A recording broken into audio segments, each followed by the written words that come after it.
Good morning, good morning, good morning. How the devil are you doing this fine day? Hope you're all fit and well. Dan Cullen just joined us saying, good morning, all you hairy ass Liverpoolers and seat warmers. Good morning to you, Dan. That's what I consider myself to be. My seat has really been so warm. Also had a message before the show started from Mr. Muirhead, who said, good morning, guys, from Sunburg Airport, waiting to fly home for the weekend, back on Monday. Have a wonderful Friday. Gary, if you can hear me, you too. If not, do it anyway. Chris Ford says, morning, guys and girls. New head honcho from Monday. Are we? Yes. What's that line from the Who song? Meet the new boss. Same as the old boss. Won't be fooled again. Yeah, kind of rings true, doesn't it? Lots and lots of stuff to get through today. Want to do it in a bit of a hurry because it is my wife's birthday today, so I'm going to try and keep it as brief as I possibly can. But yeah, loads of stuff to get through. I'm going to be talking about cheating later, not the cheating within marriage, more global notion of cheating. Come to that in a moment. Mark Whiting is here as well. Good morning, Mark. How are you doing? Thank you for joining us. I don't pay a huge amount of attention to Facebook, but if you every once in a while I pop over to Facebook to see something, and I'm reminded of people that they are supposed to be this show or this channel's super fans, and Mark Whiting is one of them. Jim Turner is another one. I think Chris Ford is one as well. Although Chris, I think, tends to spend most of his time over on YouTube these days. So yeah, thank you for the super fans. It's much appreciated. Yeah, it's Friday. It's not 5 o'clock and it's not crackerjack, but it is Friday. So let's crack on. Let me roll the intro and get this show underway, shall we?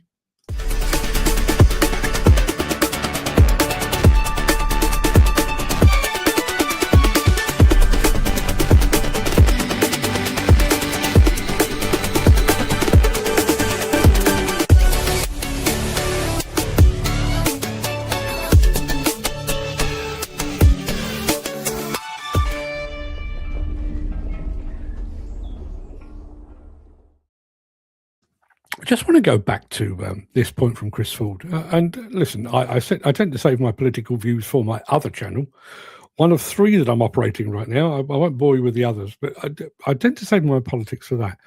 But given the fact that Andy Burnham is about to become our Prime Minister, I mean, call me churlish.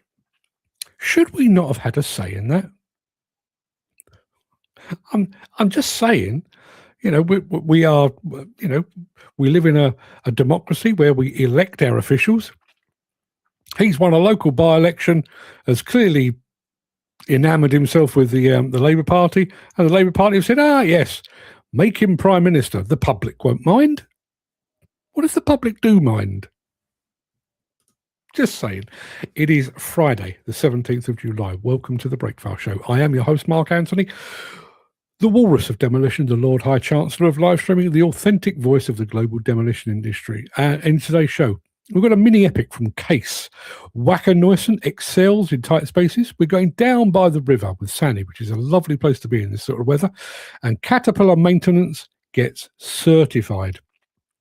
And in today's episode of Mark's Morning Monologue, it's called Cheats Prosper. I know the expression is cheats never prosper.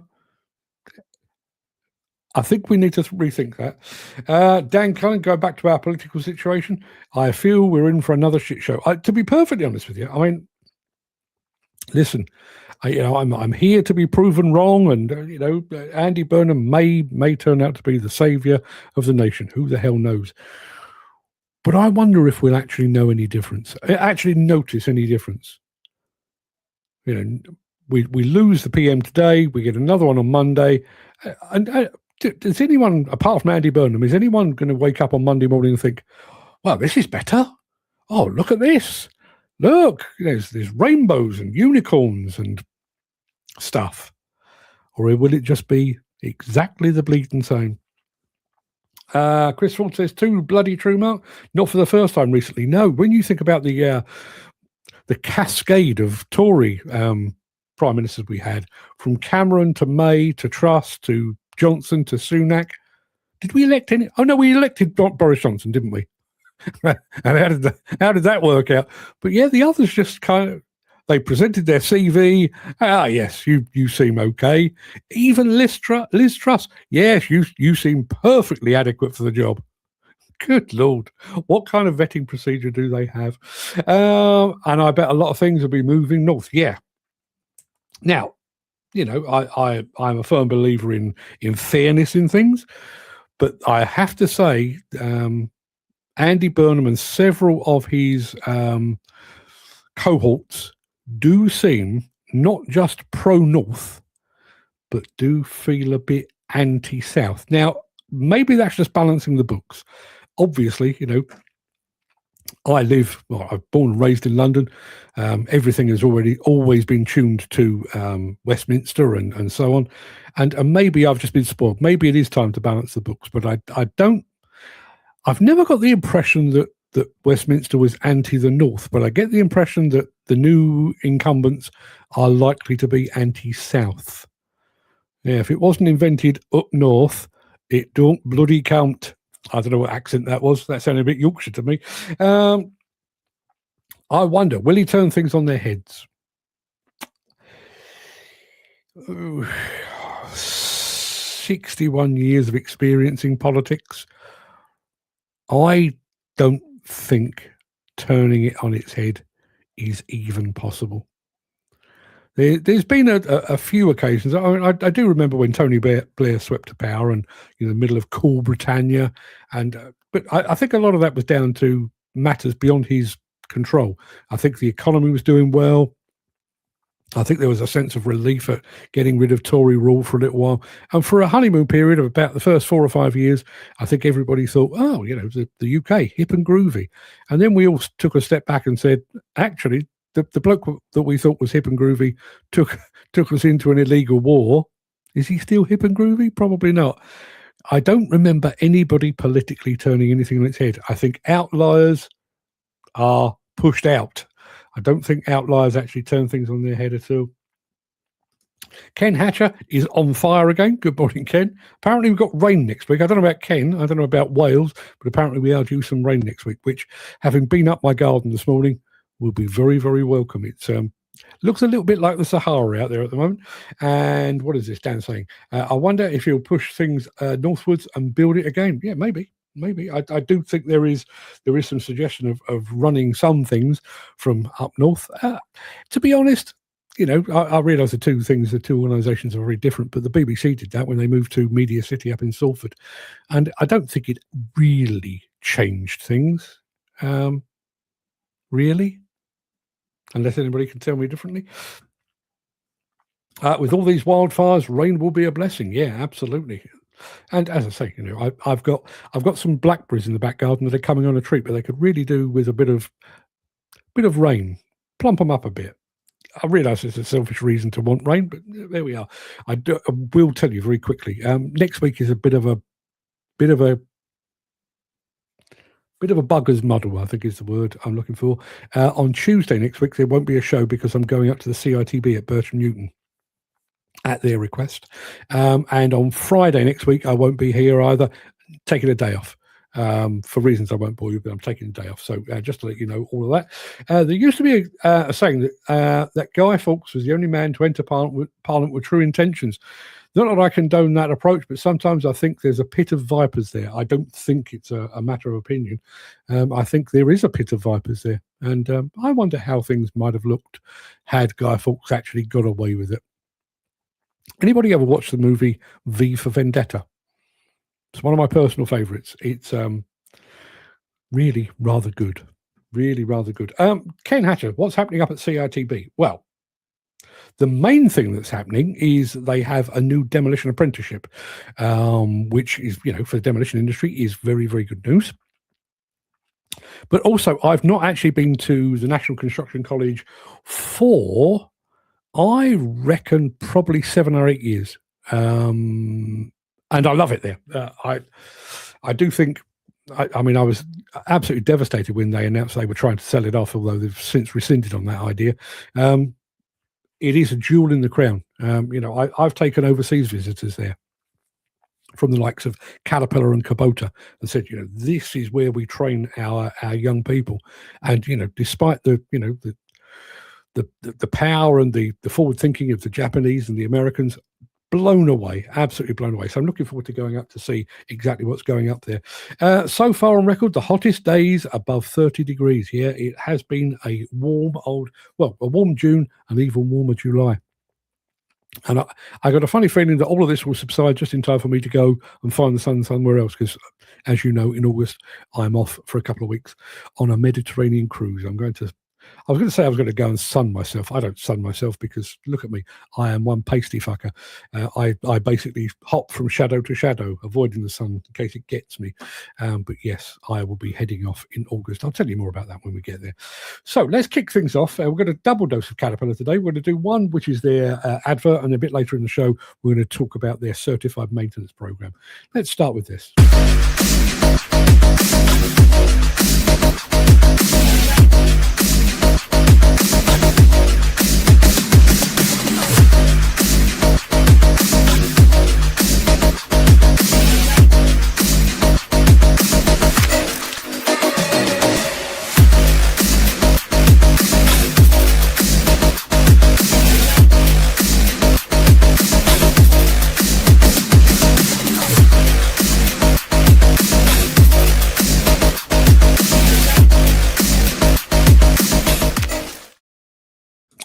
Good question, Ken. It is a case of wheels within wheels, I think, as far as the training organisations are concerned. My understanding, and this, don't hold me to it, my understanding is that CITB is kind of the umbrella organisation responsible for all demolition and construction training within the UK. But then beneath them, you've got the various providers. So CPCS, CSCS, NOCN, NDTG, and so on down the line. So I think that's how it works. I'm surprised the Americans don't use UK-style hitches on plant. They're getting there. They're getting there. One of the things I found interesting at the last ConExpo. No, let's go back. Go back 2 ConExpos. So when was this one? This one was 2026. So 2023 when I was there. And I'm watching people, Steve and Ed doing their thing with Kinsoffer, and then going over to the various manufacturers of quick couplers. You could almost sense the befuddlement on the Americans' faces. Like, why would I want that? What's that all about? This time around, big crowds watching it, and lots of people actually making use of it. Encon are going great guns over there, Steel Wrist going at great guns, Oil Quick as well. So they're getting there. Excuse me. I'm under knocking now with mine. There you are. As far as I know, as I say, umbrella organisation is a CITB, and then the actual training is delivered, and the cards are delivered by the individual training organisations who report back to CITB. And if I'm wrong, please somebody tell me, because it's not my area of expertise. It may be after Tuesday. Maybe after Tuesday. That's when I'm up there. Right, let's kick off. This is just a brief film. It's only about a minute and a half long, a minute and 12 seconds, actually. It's from Case. It's been done by a French magazine. And I have to say, they've made the Case machines look very, very sexy indeed. Enjoy this.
Nice job, right? I'm really quite impressed with that. I think mainly the music, actually. But hang on a minute. Let's have a look. What we got here from Jim. CITB should go countrywide, at least one centre per county. They should be the ones granting the provisional licence or testing for permanent tickets. Training centres should be for training. Yeah, I agree. And I think the fact that they've devolved it to training organisations, I'm not entirely sure that's a good thing, because you're going to get good and you're going to get bad. You're going to get spurious as well. I know we talk about the availability of spurious cards and tickets and that kind of thing coming through the internet. But let's be absolutely honest, some of those have actually come through reputable training centres as well. Now that's great kit, multifunctional and even side slew too. Indeed. Ken Hatcher, though, not impressed. They need to learn sprockets to the rear. Have you ever considered having that on a t-shirt, Ken? I think you should. Sprockets to the rear. It is his mantra.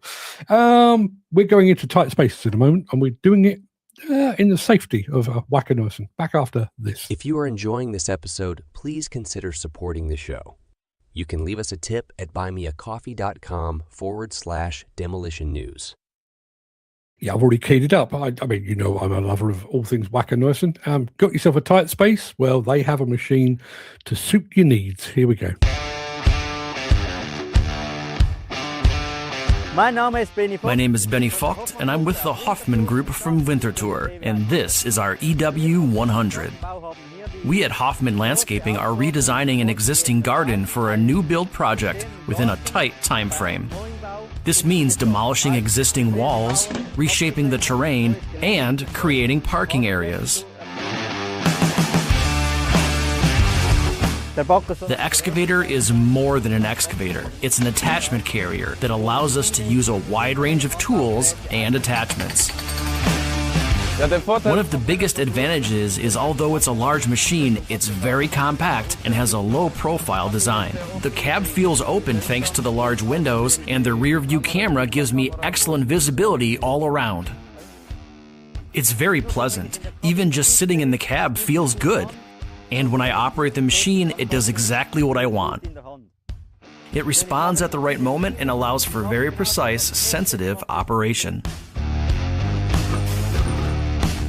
The hydraulics can be individually adjusted to suit the attachment or the operator. If I prefer a faster response and someone else prefers a slower setup, everything can be optimized accordingly. As soon as I connect an attachment, the machine automatically recognizes it, and I simply confirm that it's the correct one. With its powerful engine, can travel at speeds up to 40 kilometers an hour, making it easy to move between job sites. And thanks to the articulated boom, I can work very compactly on tight sites and easily maneuver around obstacles and corners. We've been loyal Wacker Neuson customers for years, although until now it's been mostly compaction technology. The reliability of this machine has been very good so far. In terms of accessibility, it's very pleasant to work with, and the layout is very clear. It's really an impressive machine that lets you do a lot. Although in theory it's only a 10-ton excavator, it does not feel like a 10-ton excavator. It could easily feel like a 14-ton machine.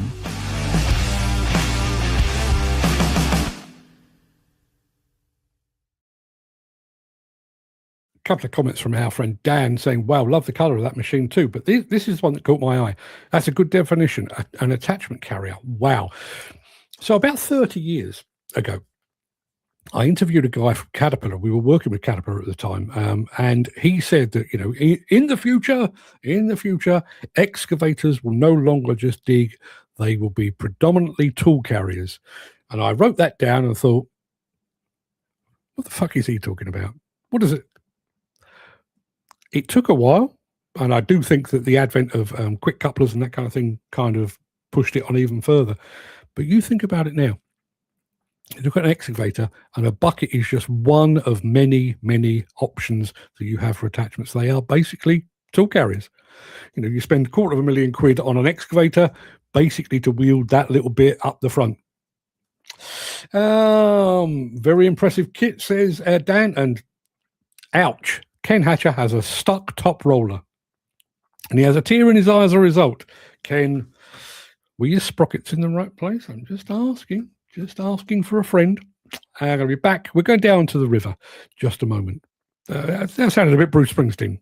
Went down to the river, and into the river we dive. Enough. I'll be back after this. Since the finance bill came into effect in April, the construction industry has seen a surge of fuel thefts. The rising cost of living has placed an additional risk of theft by employees and contractors, as well as opportunistic thieves. By using diesel dye and placing warnings of its use, you are sending a clear message that this is your fuel.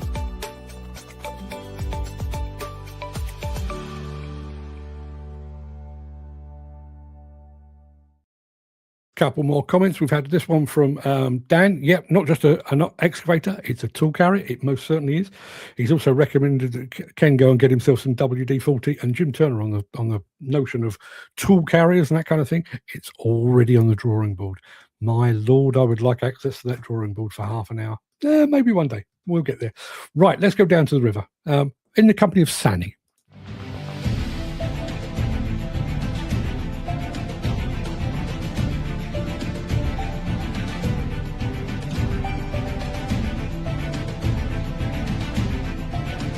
Je m'appelle Mathieu, je suis chauffeur de pelle chez Vogel. J'utilise sur ce chantier la pelle SY215E. On l'utilise surtout sur ce chantier pour faire de l'aménagement de berge, du terrassement et du chargement.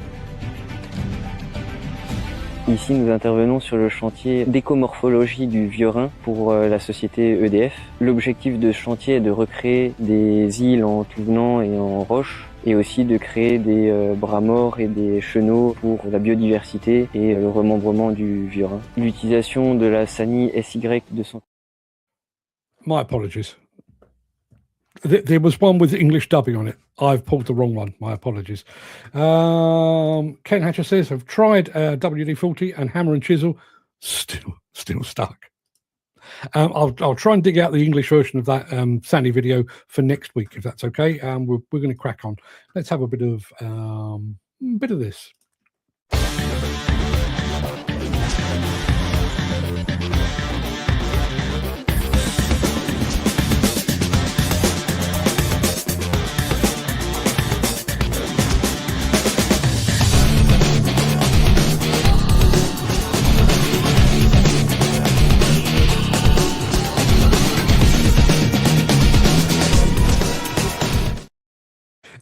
Chris Ford, clearly not understanding the French, he says, what did he say? He says, le singe est dans l'arbre. Means the monkey's up the tree. It's the only bit of French that I know. I can only apologise. Always find it odd. Every Tom, Dick and Harry has a machine tool carrier in Asia. Some of these guys are dangerous to sell. The videos are unbelievable. Yeah, I think you get out into... the Middle East, for example, some of the practices there are, what's the word? Sketchy. Somebody here, his name is Surrender. I'm sure that's Surrender. Morning, my name is Surrender Mutali. I'm an operator of an excavator and front-end loader. I need job, serious, 40 years older, currently in Zimbabwe. Well, welcome to you from Zimbabwe, but we don't have jobs. We have chat. So thank you for joining us, but I can't help you, I'm afraid. And Ken Hatcher says, I think I need a new roller. I'm assuming that means for his undercarriage and not for his hair, but who the hell knows in this day and age. Right, one final film for you. It's Caterpillar and their certified maintenance. Here we go. You know that CAT customer value agreements help maximize your machine's performance and lifespan. But did you know CVAs also can help add value to your machine investment? Let's talk CAT Certified Maintain Program, or CCM. The CCM program certifies that your machine has been expertly maintained by CAT dealers at each planned maintenance interval using genuine CAT parts.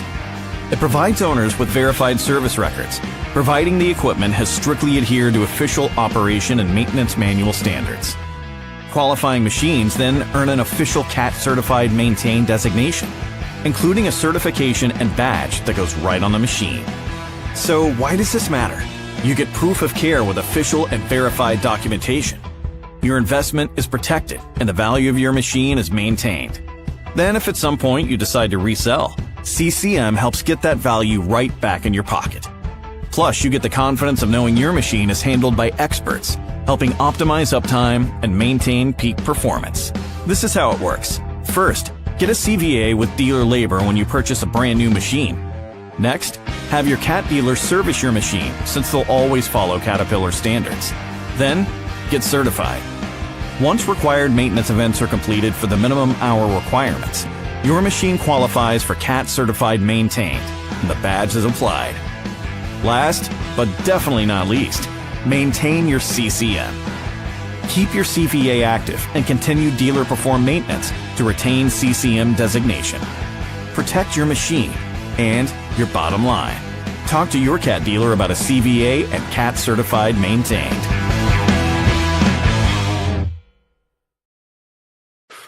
Had a question here from Dan, and I do possibly have an answer. I wonder how they survive and what's the death rate. Well, according to a Guardian report, when was this? 2015, I think it was. 2015. According to that, more than 6,500 migrant workers from India, Pakistan, Nepal, Bangladesh, and Sri Lanka have died in Qatar alone since Qatar won the right to host the World Cup. It's 10 years ago. Big death toll. I know one of the earlier reports on that suggested it was about 1,200 purely on the stadium construction. But yeah, big death tolls. Great thing, but what's their price and all of that? I don't know what the price is, but what I would say, I am a bit of a fan of maintenance agreements and that kind of thing, because I'm one of those people that likes to know what my costs are going to be. If you sign up for one of those, you know exactly what your maintenance costs are going to be 12 months in advance. No unpleasant surprises, like our friend Mr. Hatcher has had this morning. You know, that would be covered under the CVA probably, assuming the machine is still within warranty. Not a problem. Whereas as it stands at the moment, it is a problem. Anyway, people, that pretty much wraps up the main part of this morning's show. I'll do that bit in a second because here we are. CCM doesn't mean reliability. 2,000-hour CAT machine been on CCM, been broken down for over a week. CAT want $3,000 to repair it. If I wait a week, 1,250. Far be it from me to cast aspersions, but I think that's more of a Finning problem than a Caterpillar problem. Finning, come at me if you will, but I think we all know. Right, as I was saying before I rudely interrupted myself, that's about it for the main part of this morning's show. I'm going to roll the outro in just a second before leaping gazelle-like over into my morning monologue. I will tell you, there's football up front, but I do get to the point. Set aside your dislike of football.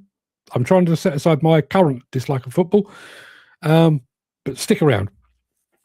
And if you do decide to, Chris Ford says, it's called cat tax. Yeah, ain't that right? Ken, always in bother. Yes, indeed. Right. Okay, look after yourself, your family, your friends, and your colleagues. Hope to see you again very soon. Here Monday. Not here Tuesday. Here Wednesday, Thursday. Not here Friday. Just remember that. If you do have the inclination and the time, I'll be back immediately after I've done this.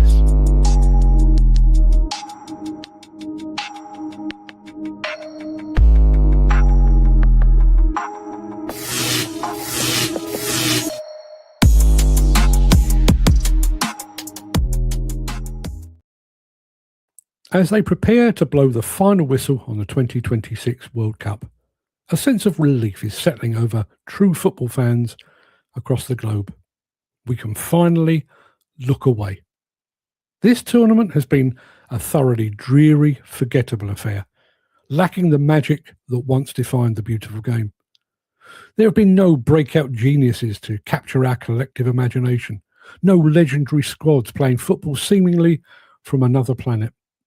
Instead, this World Cup will be remembered for one thing only: the complete and utter triumph of the cheat. The dishonesty hasn't been subtle. We've watched athletes in peak physical condition flinging themselves to the turf, clutching their faces in feigned agony. We've seen grown men paid hundreds of thousands of pounds a week contesting every single throw-in and corner decision with furious, wide-eyed indignation. Having played football at a respectable level myself, I know for a fact that players always know who really touched the ball last. And the low point of this tournament, the moment that officially stripped the competition of any remaining dignity, was the farcical suspension of a red card following the personal intervention of the American President Donald Trump. It's a grotesque spectacle that tainted the entire tournament, proving that even the most basic rules of sport can be bent if you have friends in high enough places. It was the ultimate high-profile stitch-up, but it merely reflected the rot that was already festering on the pitch. Throughout the tournament, dishonesty has been given entirely free rein.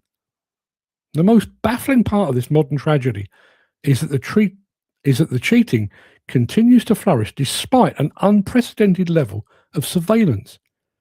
Each match is captured by dozens of high-definition cameras from every conceivable angle. We have video assistant referees scrutinising every pixel. Some matches have been overseen by an army of up to 9 match officials. Yet the deceit has gone largely unpunished. The technology hasn't stopped the deception, it's merely provided a slow-motion replay of our collective tolerance for it. And to make matters worse, the football establishment has fully normalised this behaviour. Television pundits and commentators now discuss cheating as a legitimate tactical skill rather than a moral failing. The language used to describe these acts depends entirely on the shirt the player is wearing. When an opposition player collapses to the ground holding their shin after zero physical contact, they're rightly condemned as a diver and a cheat. When an England player executes the exact same theatrical plunge, the commentary team marvels at how they cleverly engineered a free kick or brilliantly won the team a penalty. We've rebranded cheating as craftsmanship. The utter absurdity of this theatrical weeping was laid bare by the most genuine, stomach-churning injury of the tournament. When a Canadian player suffered a leg break, he handled his excruciating pain with minimal fuss. Meanwhile, a few matches later, a player who'd received nothing more than a gentle nudge in the back rolled across the grass 5 times, screaming as if he was being subjected to medieval torture. The contrast was stark, embarrassing, and deeply telling. We've cultivated a sporting culture where genuine agony is met with stoicism, while fraudulent suffering is rewarded with a set piece. The World Cup has proved that if you allow cheating to go unchallenged for long enough, it ceases to be an anomaly. It becomes part of the fabric of the game itself. And that depressing reality is not confined to the football pitch. The very same rot has infected the demolition and construction industry, where cheating has been institutionalised to an extraordinary degree. In our world, the stakes are much higher than a penalty kick, but the playbook is largely identical. Bid rigging, cartels, market collusion, anti-competitive practices are treated by the major players as key business strategies rather than serious offences. In this sector, the big players regularly stitch up their local rivals, starve subcontractors of cash through late or completely withheld payments. They bend safety regulations and they exploit their workforce. Much like the footballers disputing a clear throw-in, these corporate executives know exactly what they're doing. They understand the rules they're breaking, yet they proceed with a smug confidence, knowing that the system is geared to protect them. Occasionally, the authorities step in. There's fines, of course, which are handed out with a modest amount of media fanfare. But these financial penalties are treated merely as a tax on doing business, a predictable overhead easily absorbed into astronomical profit margins. There are no wider, no more meaningful sanctions. No one goes to prison, and no company is barred from bidding for lucrative public contracts. If a firm is large enough, wealthy enough, and sufficiently well connected, its reputation as an elite player remains completely untarnished by a track record of systemic corruption. They're deemed too big to fail, too important to be sidelined. Unlike football, the construction industry doesn't have the pretense of VAR. There's no independent body reviewing the footage in slow motion to ensure fair play. Frankly, even if such a system did exist, the outcome would be no different. The corporate giants would simply lobby the regulators, pull the necessary political levers and ensure the decisions were overturned to protect their own interests. It would be the presidential red card intervention. It would be the presidential red card intervention all over again, but played out in boardrooms and on sites. We've built a world where the honest competitor is treated as a fool, whether on the turf of a World Cup stadium or the muddy expanse of a major construction site. The message is loud and clear. Play by the rules and you'll be left behind by those who don't. The system doesn't care about integrity, it cares about the result. It's a bleak, undeniable truth of our modern age that cheats don't just get away with it, cheats prosper. Sorry for all the football, but I had to get it off my chest. What can I tell you? Hop over to the chat. What we got here? We've got this from Gary. For Christ's sake, he says, sort of, 15 quid for a breakfast and £5 for a coffee at the airport cafe. At least Dick Turpin had a mask on when he robbed you. Speaking of that, my wife went out last night. She met up with some former work colleagues last night. Local pub. They do a Thursday night steak night. And she came home and she'd had a nice time. She'd clearly been laughing a lot. She'd had a nice meal, whatever.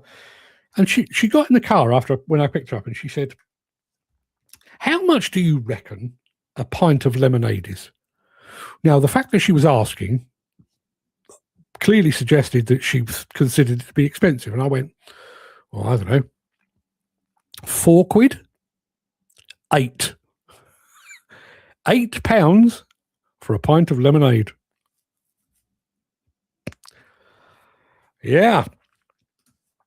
And Gary saying, I was reading Brown & Mason looking for a 360-degree demolition operator for the Shetlands for an upcoming project. I haven't seen that, and it's a shame I haven't seen Stephen Edwards here today because we could have asked him. But yeah, it could well be.